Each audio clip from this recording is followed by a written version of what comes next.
জিন্দিগি one way, কেবল সামনের দিকেই যেতে হয়। ওয়ান ওয়ে রাস্তার নিয়ম হলো এইখান দিয়ে আর পিছন যায় না, এখান দিয়ে আর কি করতে পারে না, সামনে যাইতে হয়। হ্যাঁ, দুনিয়ার রাস্তার মধ্যে একটা সুযোগ আছে, ইউটার্ন আছে, মাঝখানে মাঝখানে কাটা আছে, ডিভাইডার। তো এই কারণে পরে আবার হ্যান দিয়ে ঘুরে আইন যায়।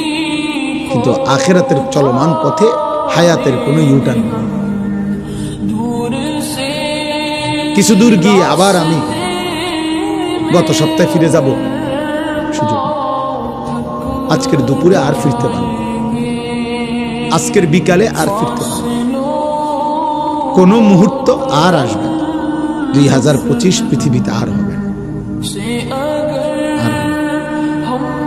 ওই সেকেন্ড মুহূর্তগুলো আর আসবে। অথচ সবই তো মনে আছে আমাদের। এই কয়দিন আগে 2025